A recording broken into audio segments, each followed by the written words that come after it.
Hey guys, so I wanted to quickly go over what our plan was for today so that whenever you're not playing in the snow, you can get your work done. So I'm going to go over our language arts plans for today with you. As for social studies, again, we're kind of in a really awkward spot right now because we just finished chapter 5. And I don't want to start chapter 6 until I'm on my maternity leave because I have chapter 6 planned out for your sub. So I had a mini project plan for you guys to do in social studies. We just can't really do it whenever we're not together because it's like a poster project, if you know what I mean. And I have your posters in my classroom, so it's just not going to work right now. So we'll kind of pause on social studies a little bit, hoping to get right back on track whenever we get back to school together. But I'm going to go ahead and talk about what you guys are doing for language arts today. So, as you see on my screen, right now I'm in 4R ELA. If you're in 4K, yours is the same exact thing. It's just 4K ELA classroom. So you'll do the exact same thing just in your classroom, not in 4R.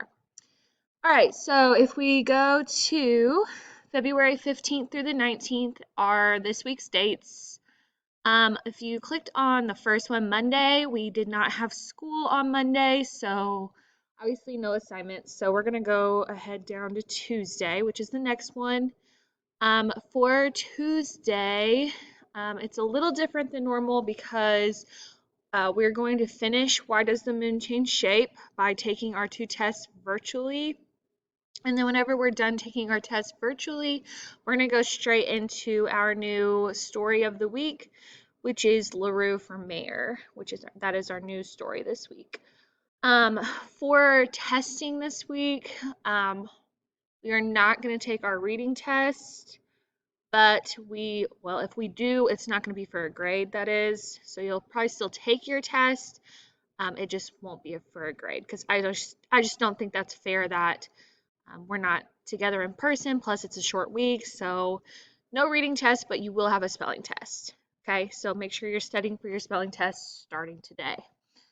Okay, so anyways, if I click on Tuesday, you'll see the whole list of directions. So if you forget something I say, you can always refer back to this video, number 1, or just take the time to just please read all the directions that are there.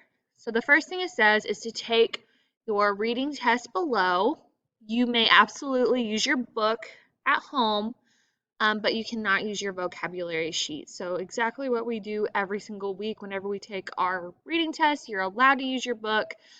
Um, but what's different is you're going to take it virtually and not paper pencil. So first thing you're going to do, take your reading test. To do that, if you scroll down, you'll see Why Does the Moon Change Shape in Google Slides.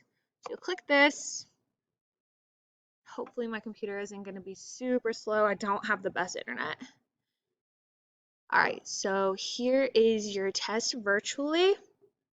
And normally I have you guys highlight things that are important. I went ahead and highlighted things for you. There really wasn't that much anyways. I think there was one thing I highlighted this whole test. Okay, so if it is too small for you to read, like I do not have the best eyes, this is really small, you can go up to, if you see my cursor, hit zoom. And then once you have this little magnifying glass with the plus sign, you can hit the plus. You can click once, and then it's nice and close there for you. But make sure that once you've zoomed in once, you don't keep clicking because it'll keep zooming in and zooming in.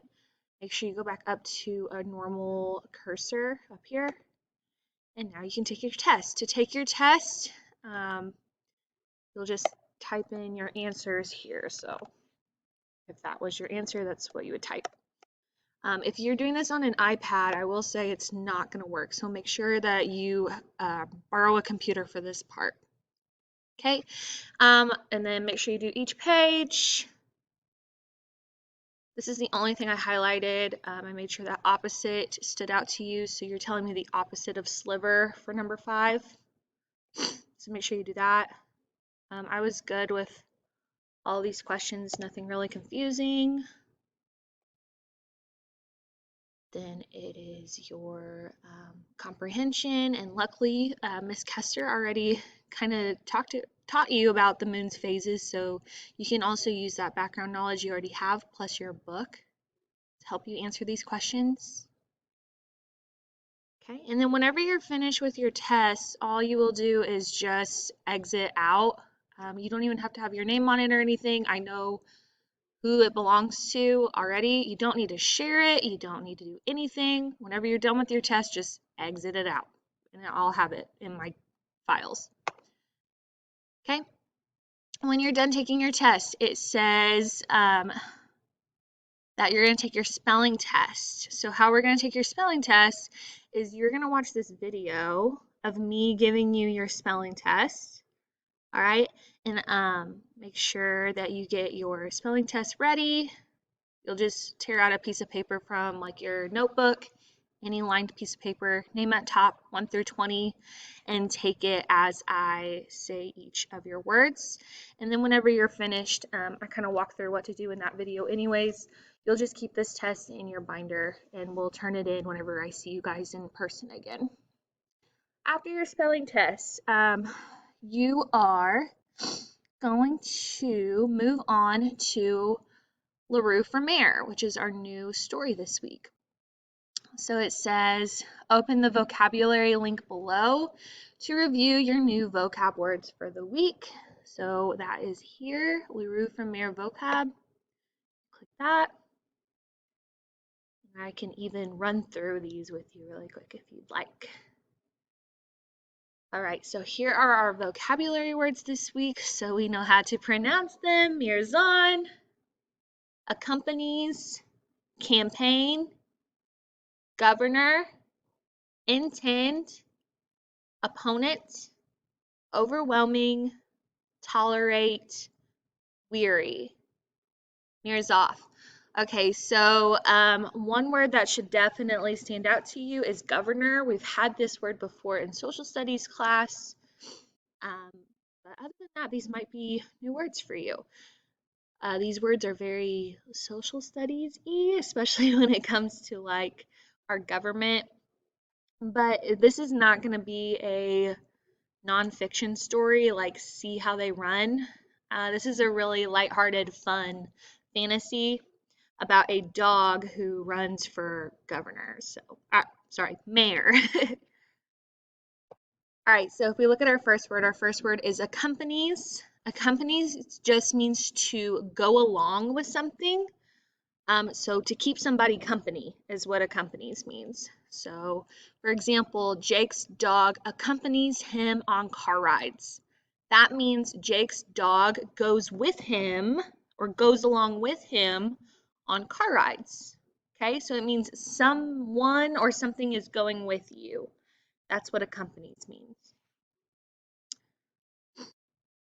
So a synonym for accompanies, I would say along or company.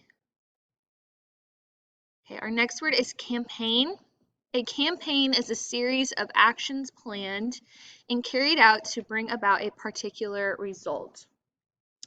So it's the process of running for government, really. So this is whenever you have, we just had this a couple months ago, really, whenever we had the Biden-Trump campaign. This is whenever those who are running for office are trying to get your vote. So you'll see a lot of speeches on TV. You'll see a lot of signs in front yards, a lot of commercials. So it's just the series of actions planned to try to get you to vote for somebody in office.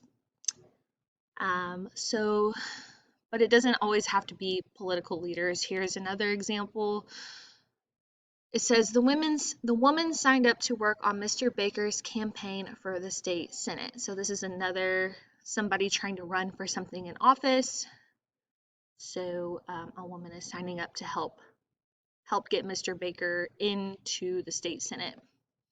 So things that happen in a campaign, I kind of went through that. You'll have signs in the front yard. You'll see commercials. You'll see speeches, all kinds of things to get you to try to vote for that person. Our next word is governor, and again, this should be one word that looks familiar to you. A governor is a person elected to be the head of a state government in the United States. So remember, we have mayor. A mayor is a leader of a city. So Lloyd Winnicke. Governor is a leader of a state, which is what your vocab word is about. Our current governor is Eric Holcomb. So he makes all the important decisions in our state. And then above that, you've got the president, which is currently Joe Biden. So the governor, some really, I can't think of the word, but some things our governor is doing right now is helping us through the coronavirus, telling us what phase we should be in, how many people can be in a gathering place at a certain time, just telling Indiana what they need to do specifically during the coronavirus, but he basically just makes all the important decisions for our state. Example, the governor spoke at a town hall meeting about the state budget. Okay, our next word is intend. To intend is to have a purpose or plan in mind. So if you intend to do something, that means you plan on doing it. So I intend to be virtual with you tomorrow because I see snow in the forecast. So that's something I plan to do. I intend to do it. So intend means plan. The example sentence says, does the mouse intend to eat the grape? So what this means is, does the mouse plan to eat the grape? So a synonym for intend would be plan. Our next word is opponent. An opponent is a person or group that is against another in a fight, contest, or discussion. So it's who you're going up against. So the opposite of an opponent or an antonym for an opponent is your teammate. So the opponent is who you're going up against. So those of you who play like basketball, if you play against St. Wendell at your basketball game, then St. Wendell is your opponent. Or Elias, whoever you wrestle against is your opponent. You're trying to beat them. So it's the person you're trying to beat, basically. The example says Laylee and her brother beat the online opponent they were playing against in the video game. So those of you who like to play video games, who you're playing up against is your opponent. Next word is overwhelming. If something is overwhelming, it just basically means it's too much to handle. It's too much to handle at once. You have too big of a workload. So maybe you have an overwhelming amount of homework, or an overwhelming amount of stress, or an overwhelming amount of things you need to do that day. So it just means it's too much. Their definition says it's overcoming or overpowering completely. So it's just too much to handle. Example, the number of books that Todd had to carry was overwhelming. So he had too many books to handle at once. It was overwhelming. Synonyms for overwhelming, if we look at the definition, I see two words, overcoming and overpowering. Okay, next word is tolerate. If you tolerate something, that means you just put up with it. Doesn't necessarily mean you like it, doesn't necessarily mean you absolutely hate it, just means it's something that you put up with. So we have to tolerate our siblings at times. So polar bears can tolerate extremely cold water. They can put up with it, they can handle it. So tolerate kind of means handle, put up with. What kind of animal can tolerate living in a hot desert climate? So you could say a camel can tolerate living in a hot desert climate, or certain lizards or scorpions. Then our last word is weary. Weary just means to be very tired. So maybe you are weary after a long school day, or you're weary after your sports tournaments. Just means to be very tired. The example says the firefighter was weary and needed to rest.